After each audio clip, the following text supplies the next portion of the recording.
If anyone thinks he is religious and does not bridle his tongue, but deceives his heart, this person's religion is worthless.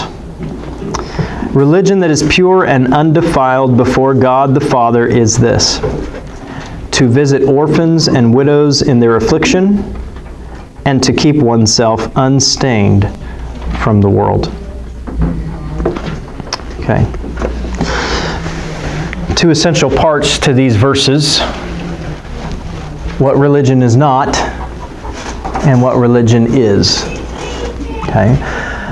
And I think it's important that he makes this distinction, because many of us, if we allow ourselves to become idle, which I think we do far too often, allow us to fall into this first category of what is not religion, and believing it to be religion.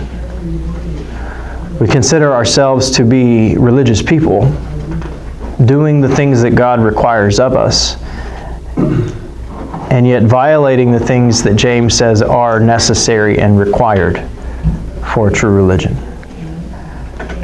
This should be, as with other things that we've already talked about in James, if we will hear the word, if we will be humble and ready to receive, actively receive this word and allow it to examine us, or examine ourselves in light of the word, these verses, these statements that he makes here should be very penetrating and even convicting. And what response should we have to that kind of conviction? That's something I want you to think about as you consider your own life, your own actions and behavior. At the end, we'll want to talk about that. What should our response be to this? Because I'm going to assume that, like myself, you can think of many more instances where you have fallen short than you can think of instances where you are doing pretty well. Okay? He says, if anyone thinks he is religious and does not bridle his tongue but deceives his heart, this person's religion is worthless. Okay, so we'll just write these up here. What are the qualities of religion? Okay, so the first one, he says, this is a negative. You say you're religious, but there's something you don't do, which implies that if a person truly is religious, then he does do this thing. Okay, and what is that? Control the tongue? Yeah. Bridle the tongue. What does that mean? Be cautious about what you say. Cautious about what you say. Yeah.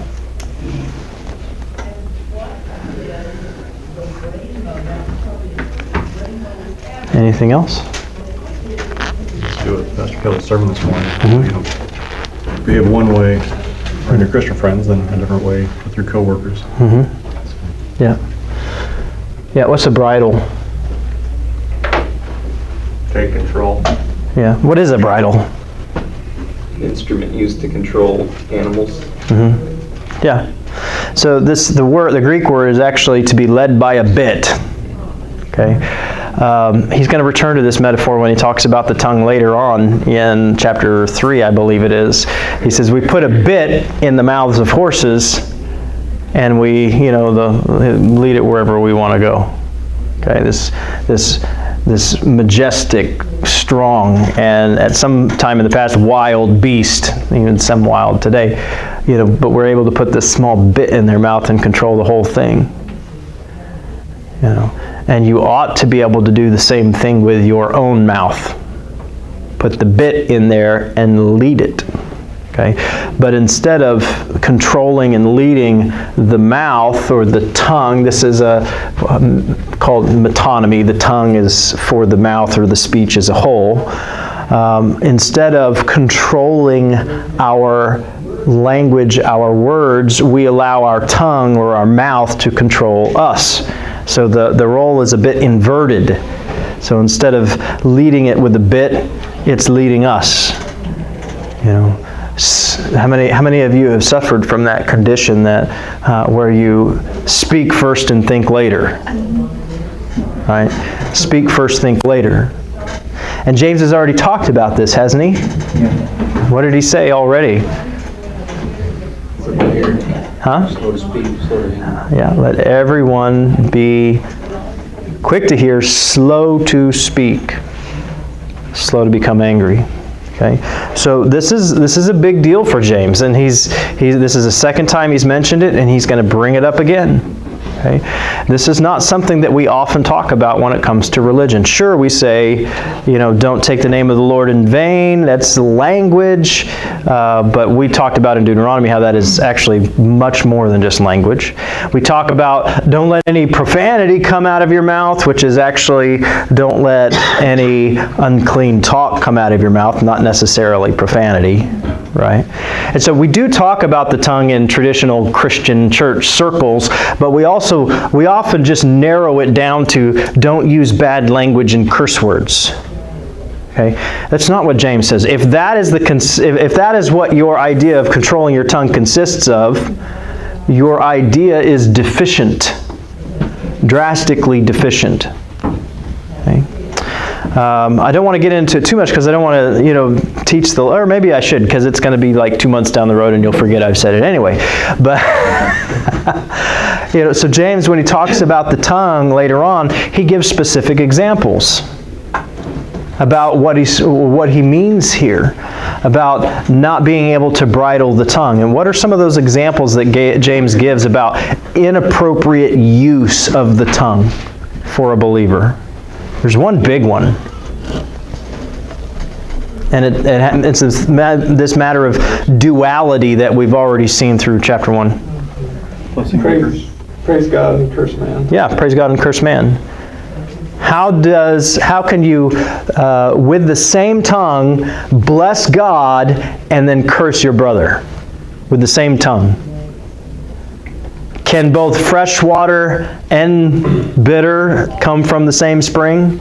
No. Does fig tree produce thistles or something like that? Or maybe it's the other way around. Thistle produce figs or something. Yeah, he says, my brother, let's just look at it instead of me trying to butcher it. What? Oh my goodness. In chapter 3, and we'll get to it because, he uses some talking about set your whole life on fire, which reminds me of stop. He says, with it, verse 9, with it we bless our Lord and Father, and with it we curse people who are made in the likeness of God. From the same mouth come blessing and cursing. My brothers, these things ought not to be so. Does a spring pour forth from the same opening both fresh and salt water? Can a fig tree, my brothers, bear olives, or a grapevine produce figs? Neither can a salt pond yield fresh water. Okay, so here's the issue. You can't bridle the tongue. One of the things that happens is, we come to church on Sunday morning. I'm guilty of this a lot.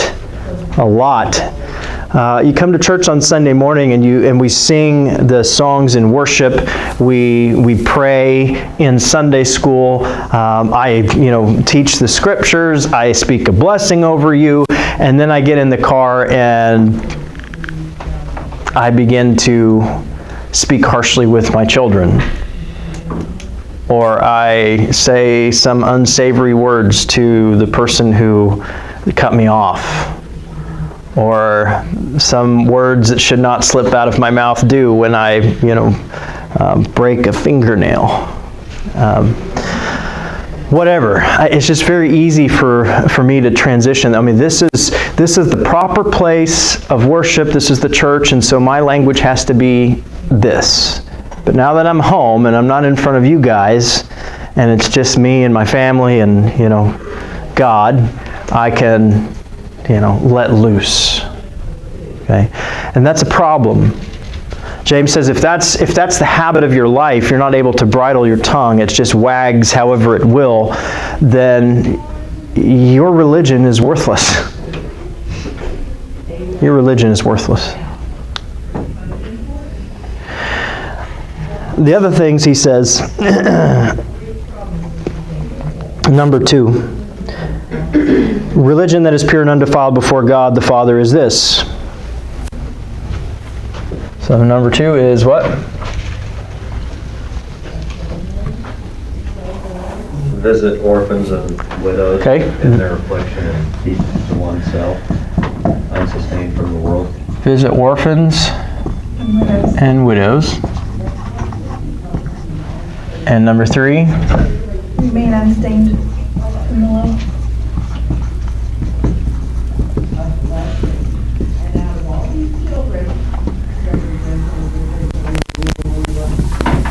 Okay, those are the 3 things right there that James says true religion consists of. Okay, so let's talk about the second one. What does this mean to visit orphans and widows?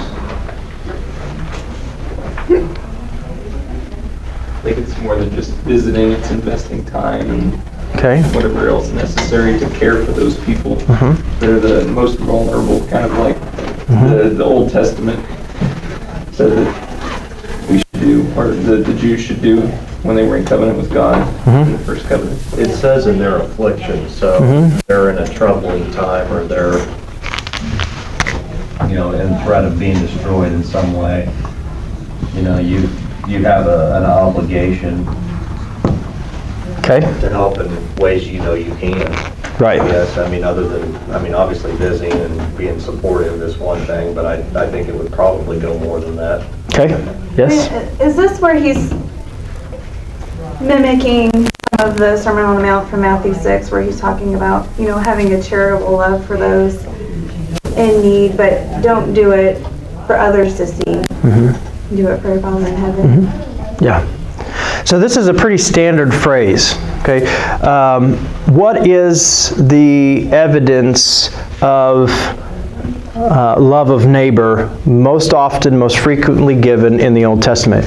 What is the condemnation given by the prophets of the lack of loving neighbor in the Old Testament?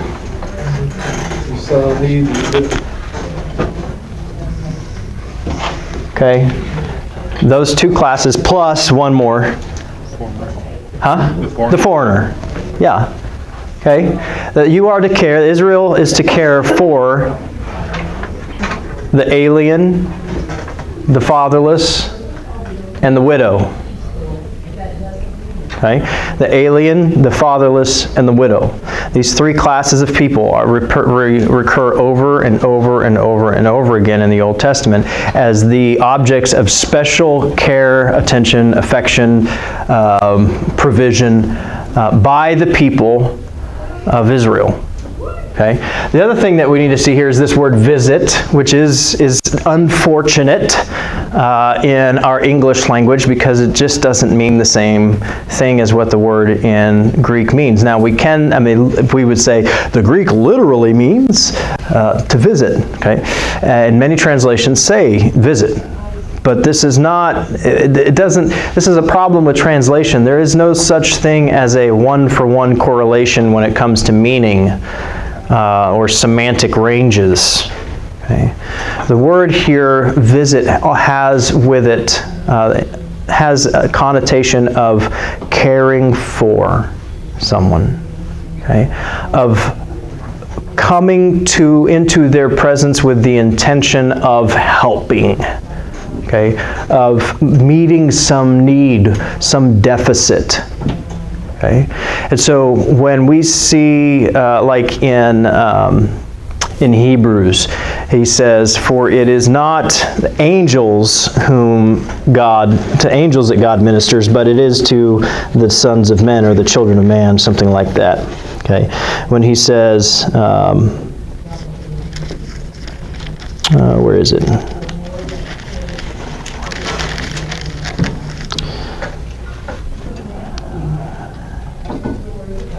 Well, where'd it go? It's in chapter 6, I believe, because it's talking about Abraham, blah, blah, blah. Anyway, I cannot find it off the top of my head, but that one just came into my mind. But he says in the effect that, it's not angels that he ministers or gives the promises and things like that, but it's man, it's us. But the word that he uses there for ministering to angels is this same word, to visit. Okay, he does not. What's that? Did someone say it? No? Okay. So he visits them. Okay. When in the Gospels, I think it's Mary when she prays and blesses the Lord who has visited his people. Okay. Doesn't mean he came over for tea, right? It means he came to them in their time of affliction to deliver them. Okay. And so the word here for visit is probably, we should better translate it as to care for, but even that is prone to some understatement. Okay? You can care for somebody and yet not invest yourself in them. You can provide care for someone and not invest yourself in them. And so it has to be somewhat intimate then. It does. Yes, it does. And it has to be, if you will, it has to cost you something, I suppose. To say, I am going to take of what is mine and give it to you to meet a need that you cannot meet for yourself. Okay? To deliver you from some kind of affliction. Okay? And orphans and widows are particularly prone to this need, because, especially in Old Testament time and probably even in New Testament time, because these are the two classes of persons who had no ability to provide for themselves. An orphan, no parents, how does this child eat? How does this child have shelter and clothing? Okay, he has or she has no way to provide for herself. Someone must come along and care for this child. In the same way, the widow, without the husband, or presumably if she needs the community to care for her, without male children or relatives to care for her, someone, or the community as a whole, or some people in the community, have to come along and say, we will provide for you. And we do see this even in the New Testament in the church, where in Acts, and then we see it in 1 Timothy, the care of widows. Why did the church take it upon themselves to take care of widows? That's because they could not take care of themselves. They didn't have the means to purchase food or clothing even. And so the church said, here's a need and we will fill it. Okay? And so James says, look, if you claim to be religious, and yet you've got orphans in your midst that you don't even think about. They don't even cross your mind. You have widows in your midst that, somebody else will take care of them. He calls it religion here, but the examples that we're working with and the context really makes it, to use the language we've been using previously, it's a covenant responsibility and a covenant relationship that you're building and a covenant obligation. It's covenant language, to the point of intimacy in the relationship here. This isn't just knocking on the door, dropping off some food and leaving. This is an instruction to engage in covenant relationship for these needs. Right. Yes, absolutely. Interesting too that Christ, while he was hanging on the cross, provided for his mother. And so, our Savior is a perfect example of somebody who took care of widows and orphans. Right. Right. Absolutely. Do you think that foreigners is left off this list just because of the nature of the church not being like in the first covenant you had Jews and then you had foreigners that would wander into the land, but at this point in time the church includes people of all nations? And Yeah, I'm not sure.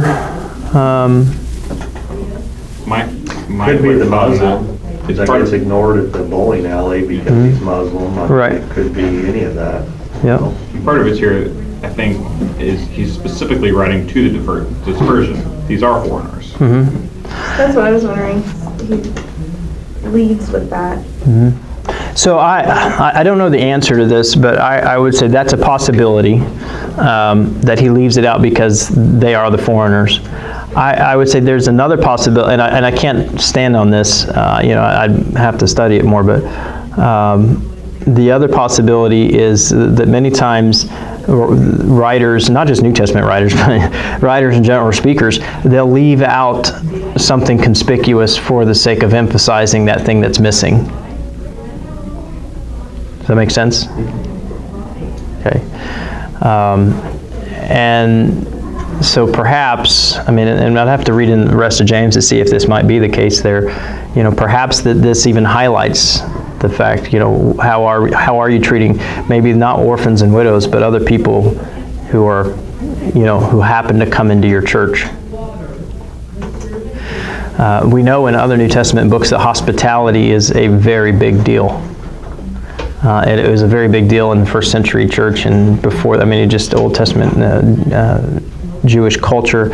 It should be a big deal in our culture, and it's not so much. But hospitality is very important. And so, I'm not sure if he leaves it out for emphasis or just decides it's not important in this case, or just is trying to be concise. I don't know. So the third one is to keep yourself unstained from the world. So what I want to do here, before I comment on that one, I wanted to comment on the first two just in general, and now I want to go back and dive in a little bit more deeply to some of these concepts that I think are easy just to gloss over, because we have lived, most of us have lived in a quote-unquote religious manner for many years, and so we tend to just accept things as normal and natural, even our understanding of what things mean. So the first thing that I would say here, let's just talk about what this means. Religion.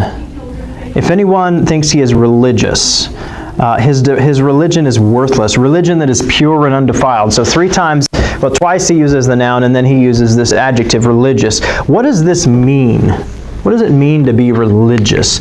This is a word that does not occur very often in the New Testament, or actually anywhere in our literature that we have available to us.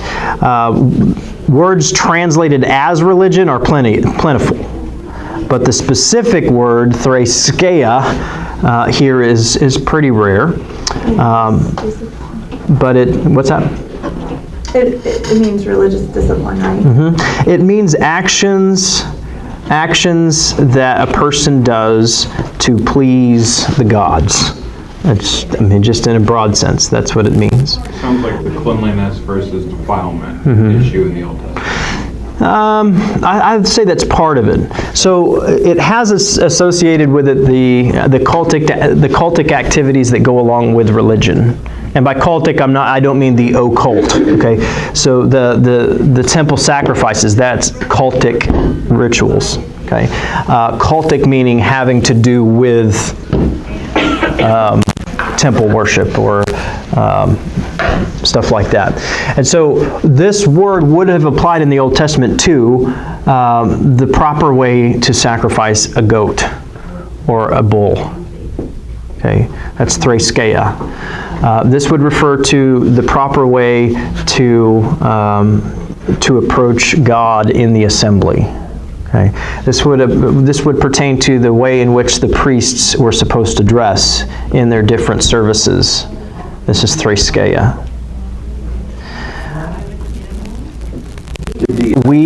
Go ahead. I was just going to ask, is the idea of hypocrisy within a religion, did it have the same parallel as in our society, where people view religion in a negative light just because of what it is? The whole religious but not, or spiritual but not religious movement. Did that the idea that people had of the Pharisees being hypocritical, did that approach the views that people have today in the... If I understand you correctly, I would say that those both stem from the same place, but I don't know if you can say that one causes the other. I think they both stem from the same place in that, actually in the Old Testament we see the condemnation of the priesthood and stuff was more from the spokespeople of God, and in the New Testament from the mouth of Jesus quite severely, that they held to their outward form of religion pretty well. Okay. I think that the current critique comes more from unbelievers, and yet it's the same kind of critique. But that their outward religion appears very good, but it's the inward religion that's corrupt. And so while the Old Testament prophets, they called them back to true religion, and James calls them back to true religion, the current critique of unbelievers says, so that means none of your religion is valid. It's just I'm just completely rejected outright because it has no heart. And so here, what James is talking about, he says, look, there is religion, and there are duties and disciplines and rituals, if you will, that go along with religion. And you can practice those. You can be very disciplined about practicing those. In the Old Testament, in the New Testament, Jesus says, look, you tithe on mint and cumin and, and these other spices. You're so meticulous about your religion. You're very religious people. Okay? These people draw near to me with their what? Mouths. We even say the religious words. That doesn't mean we bridle our tongues. Okay? We even say the religious words, but our hearts are far from God. Okay? So there is a way to perform religious duty. Actions that in a religious system are said to be actions that appease the gods or appease God. And you can follow those meticulously and tell yourself that you're religious. And if you do so, you're deceiving yourself. You are lying to yourself. Okay? So let's just be honest here. What does our threskeia look like? And I've said this a few weeks ago. Let me throw this out here now. I will ask of you, those of you who say, Christianity is not a religion, it's a relationship, stop saying that. It is a religion. It is definitely a relationship, but it is not relationship at the expense of religion. It is religion with relationship. Okay? But James, he does not say threskeia is worthless, get rid of it. He says if this is threskeia, it's worthless and empty. As a matter of fact, that word worthless means empty, which, on a side note, is a word that the prophets many, many times used to name the idols that Israel worshipped. So might James be suggesting that if this is the kind of religion that you have, that you're committing idolatry? Okay. Something to think about. All right, so what does our threskeia look like? What are the religious activities and duties that we perform that we content ourselves to think that once we've done them, we've done our duty? Go to church. Go to church, that's a big one. We attend. My butt's in the pew every week. Tithe. We tithe. Pray before meals. We pray before meals. Is that it? You guys aren't even religious by religious standards. Religious holidays. Religious we celebrate Easter and Read the Christmas. Christmas story. Okay. Serve in some way. Okay. Yeah. So these are general things. What do you do personally? Prayer, Do you pray? prayer and Bible reading. Yeah. Could be religious duties. Okay. These are good general ones. Maybe you don't have to talk. Maybe you're not comfortable. I would encourage you to do it anyway, even if you are uncomfortable. Let's break the ice a little bit. I think real worship is giving out of your excess for somebody else's need. Or making a sacrifice in your time for somebody else's need. Or I think that's what they're trying to say there in a sense. I know that's not exactly the detail. but it seems to be that's what it would cost you. Mm-hmm. You'd have to deny yourself or deny something about your flesh in order to do it. Mm-hmm. You know, I mean, One of the ones I struggle with is the third one, as far as, I think of Christ engaging with all the people, but yet he was unstained from them, but he still engaged them. I tend to not engage anybody else except for my brothers and sisters in the church. Mm-hmm. So Yeah. it's almost like I'm a monk on a pole. I'll call you Brother Anthony. The monk, the desert monk. I made the connection too. I was just a little slower. I'm assuming that by keeping unstained from the world, he's not talking about monastic living necessarily at all. No. This also, and we're not quite to that unstained from the world, but let me just point out there too that that is something more than religious duty. Okay? Because he says you can have this threskeia, this religion, without keeping yourself unstained from the world. I mean, it is following the rules of religion. I mean, Christianity says I have to be in church every week. I have to. I mean, if the church is open, I got to be there. You know, it's a requirement to pray before we eat. Someone said. And do you feel guilty on about your 5th or 6th bite when you realize you haven't prayed? Everybody stop! We haven't prayed yet. You know. Fasting. Anybody, I mean, when you get to a point where you just like feel really guilty for your sin, stuck, you decide you're going to do something extremely religious and skip lunch.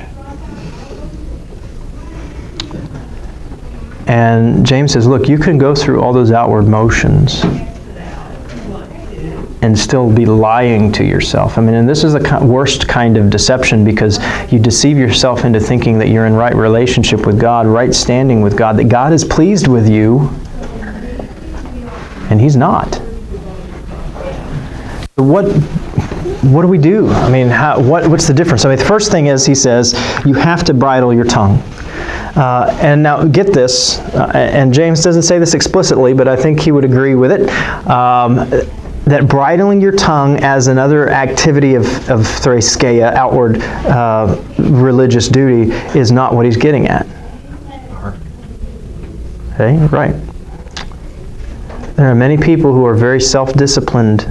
I mean, monks take vows of silence, right? Does that mean they're more religious? Some people, just by temperament, are prone to talk more than others, and some are prone to talk less than others. I mean, And does that mean one person's more religious?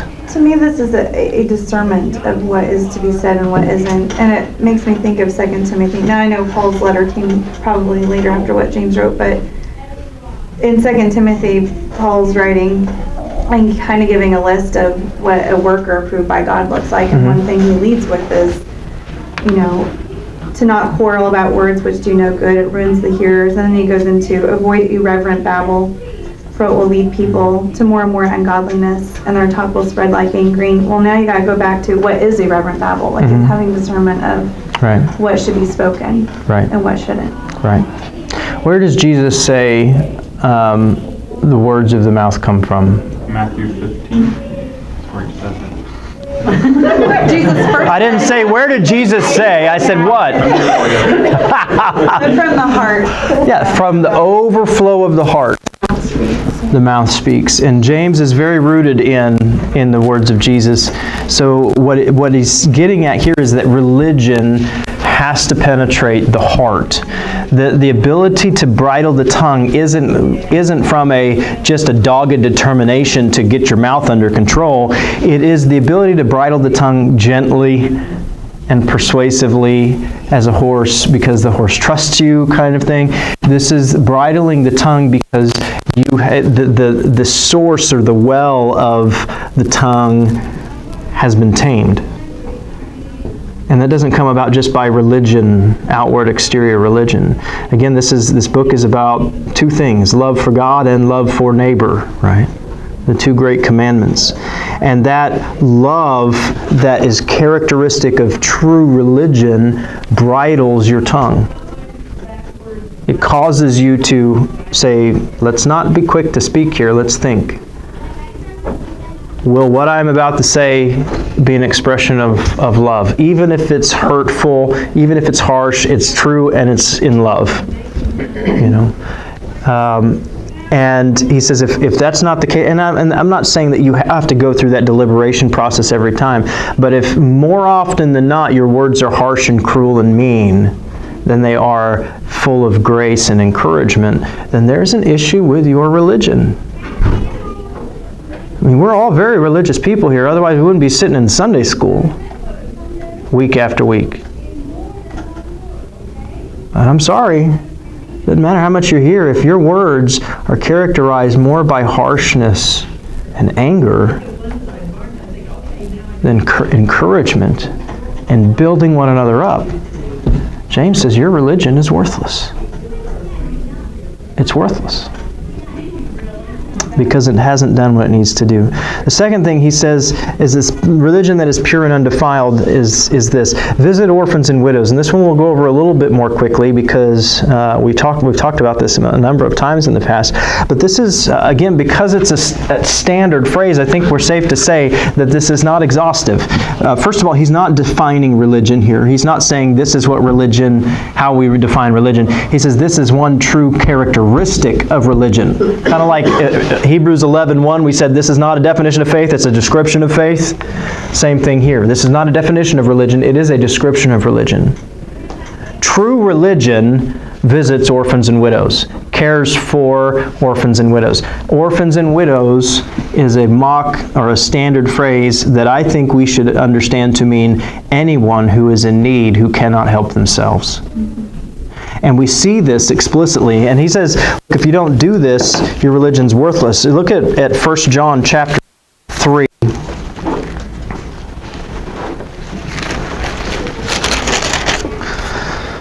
And verse 16. By this we know love, that he laid down his life for us, and we ought to lay down our lives for our brothers. That's literal. It's not like, figurative. Jesus literally laid his life down for you. You ought to be willing to do the same, okay?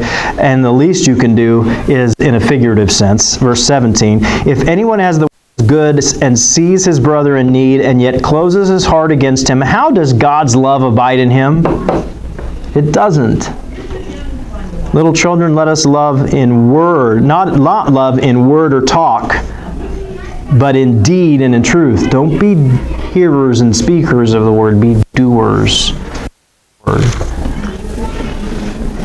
If you see people in need around you and you do nothing, if your heart is not even moved to compassion, to consider how can I love this person, your religion is worthless. And you say, but I don't have the resources. I'm poor myself. I would encourage you to read 2 Corinthians chapter 8, where Paul talks about the Macedonian church, who in a severe test of affliction, their great poverty and their abundance of joy mixed together in an overflow of generosity. Poverty and joy resulted in generosity. Your generosity, your ability to help others is not determined by your own possessions. It is driven by true religion, love for God and love for others. We don't have time to do it now, but I would encourage you to read also Isaiah chapter 58, where God speaks about true and false fasting and religious worship. He talks about these people, they just love coming into my presence. They love celebrating the ordinances. They love worshiping me and drawing near to me. And then they wonder why I refuse to answer their prayer. Kind of Micah 6, 6 through 8 is kind of similar. Yeah. When was the last time you opened yourself up and gave? When was the last time you looked at someone who was hurting, who was destitute, who desperately needed someone to help, and you said, "Not now, someone else will do it"? Your religion is worthless.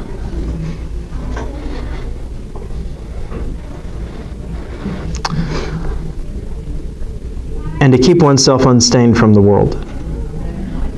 And what does that mean?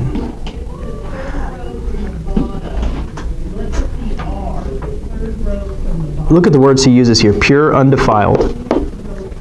That's the kind of religion that's worthful? I don't know. That's the kind of religion that is valuable. Pure and undefiled. What does that mean? Let's take that. Does it mean that the religion in our life is a pure religion? Undefiled religion? And we have this religion over here that's pure and undefiled? When we go to church, it's pure and undefiled? Is that what it means? No, it means that your life is one of pure and undefiled religion. Pastor Kelly this morning talked about compartmentalizing, right? Now the Bible has no concept of, here's my life and then I have religion in my life. This is a pure, it's like a pretty, pure thing that I hold in my hand. No, that's not pure and undefiled. Pure and undefiled is a religion that is complete and consumes you completely. To love the Lord your God with all your heart and soul and might, and to love your neighbor as yourself. That's what pure and undefiled religion is. Now, in light of that, what does it mean to keep oneself unstained from the world? It means, you adulteresses, do you not know that friendship with the world is enmity with God? James 4:4. It means if we are content to think that I am religious here, in all of these areas of my life, but I really, really, really enjoy hanging out and having a few too many drinks with my buddies on Friday nights. I'm religious in just about everything else, but I cannot accept what the church says about human sexuality.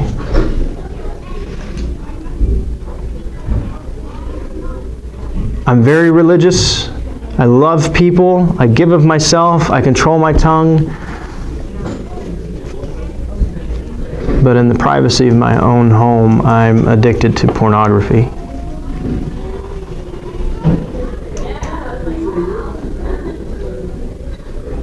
Perhaps it's anger. Perhaps it's, you enjoy spending money a little too freely. You enjoy when people notice the car you drive. You're motivated by getting that next raise at work.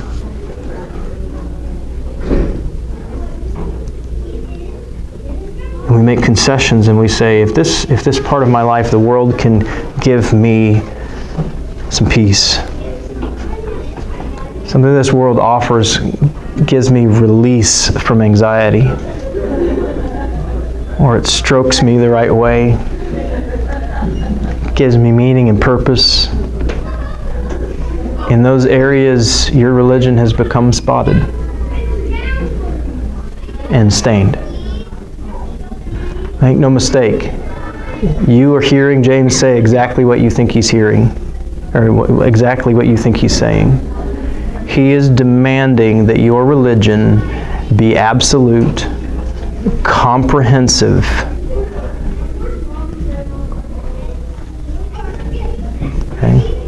absolute, comprehensive.